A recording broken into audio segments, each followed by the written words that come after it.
Që jeni ju ndjeni, doja t'ju pyesja ju si gazetar, ku qëndron fyrja apo shpifja në faktin që Edi Rama brenda 9 muajve ka nxjerr 4 VKM nominative për shtetasin Carlo Bolino. Ku është fyrja? A është e vërtet apo është e pavërtet? 4 VKM nominative, po e them përsëri para Spakut, sepse para 3 vitesh Spaku në një nënshtrim total ndaj porosive të Edi Ramës, tha po e procedoj Sali Berisha se ka bë VKM nominative dhe nuk çoi asnjë në gjykatë kushtetuese, se s'kishte asnjë. Ktu kemi Edi Ramën 4 VKM nominative për Carlo Bolinon. Ku është Spaku? Është shehur, ka ikur në drejtim paditur sapo i del emri Edi Ramës. Pra kjo e para lidhur me a kemi fyrje apo shpifje apo kemi të vërtetën. Urdhë ku janë, i keni me numra, fotografojeni, tregojeni. Tjetra, kemi parasysh që atë tokë, a është fyrje apo shpifje që atë tokë nuk ka qenë ndonjëherë Carlo Bolinos? Ka qenë familjeve private, Begeja, Llagami, Ramazan Deliu, para Renci Llagamve e me radhë. S'ka qenë kurrë as e Kristaj Qeramës e as e Carlo Bolinos. Përpasoj, si u bë Carlo Bolino pronar? Ja vodhi pronarve përmes VKM-ve që i ka dhoro nga Edi Rama. Po, ka marrë me 4 VKM nominative. Me 4 VKM nominative. Ka marrë shumë televizione të tjerë.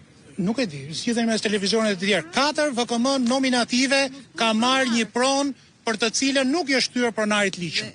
Një nga këto pronar të ligjshëm, familja Llagami, është paguar nga Edi Rama 3 milion euro. Krejtësisht e ligjshme, i duhet. Po ama familja Begeja, apo është me biografi të keqe.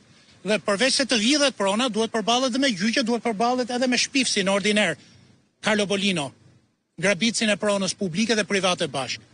Ne do përballemi me këto. Carlo Bolino shpresonte shumë që t'ishte zhdukur dokumentat nga Bashkia e Tiranës.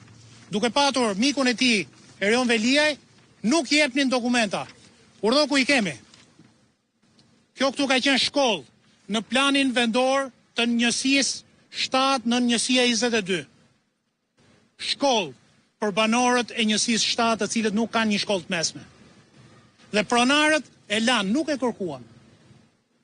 Urdhë ku e kemi shkollë. E zhduku Edi Rama, vetëm që ta merrte Carlo Bolino.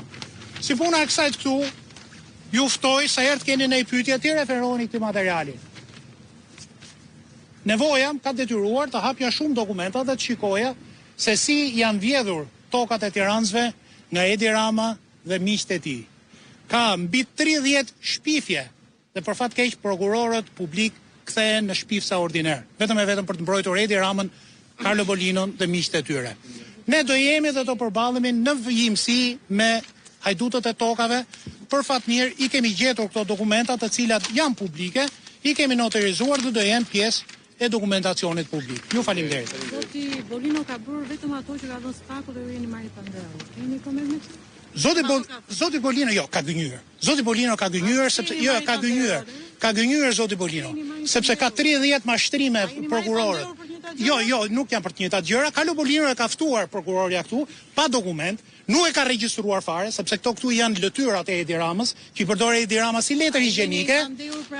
Jo, nuk është për ato akuza. Jo, nuk është për ato akuza. Dhe prokurorët politik ndonse kanë tentuar të shfaqsojnë qoftë Carlo Bolinon dhe qoftë Auland Ballën, nuk thojnë dot për pronën. Pse? Sepse shkuan deri në Itali dhe del prona si pas fletore zyrtare.